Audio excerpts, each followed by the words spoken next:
네, 곳곳에 집단 감염도 속출하고 있습니다. 서울 동부구치소에서는 지난달 첫 확진자가 나온 뒤에 보름 만에 집단 감염 규모가 300명대까지 불어난 상황입니다. 고령층이 많은 요양시설에서도 집단 감염이 이어지면서 정부는 다음 주 4차 접종 계획을 발표할 계획입니다.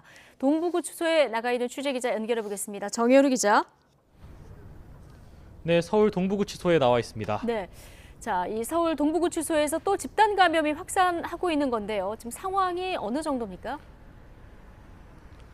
네, 일단 이곳 동부구치소에서 다시 확진자가 나온 건 지난달 25일 신입 수용자가 확진 판정을 받고 나서입니다. 지금까지 파악된 누적 확진자 숫자는 319명으로 보름 만에 300명대를 넘긴 상황입니다. 어제와 그제는 수용자가 40여 명씩, 사흘 전에는 30여 명이 확진 판정을 받으면서 감염 규모는 계속 느는 추세입니다.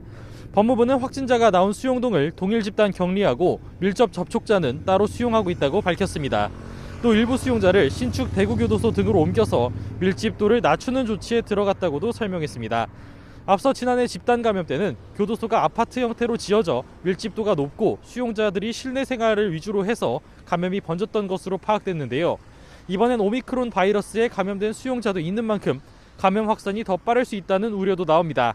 인천교도소에서도 어제 확진자 10명이 늘면서 누적 감염이 80명까지 집계된 상황입니다. 네, 자, 요양병원 같은 고령층이 집단 생활하는 시설에서도 좀 감염이 계속 나오고 있죠. 네, 그렇습니다. 지난 1월 한 달 동안 전국에 있는 요양시설 66곳에서 집단 감염이 나와서 2,400명이 확진 판정을 받았습니다. 지난주에는 요양시설 7곳에서 120명이 확진 판정을 받기도 했었는데요.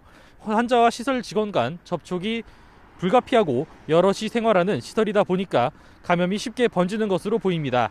지난달 28일 작업치료사 둘이 처음 양성 판정을 받은 서울 금천구 요양병원에선 지금까지 84명이 확진됐습니다. 여기서도 직원들이 어르신 식사나 옷 입기를 도우면서 감염이 번진 것으로 추정됩니다.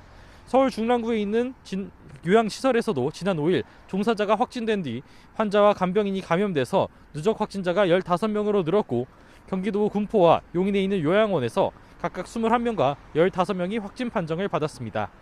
3차 접종을 비교적 빨리 마친 요양시설에서 확진이 이어지면서 정부는 4차 접종 일정을 조율하고 있는데요.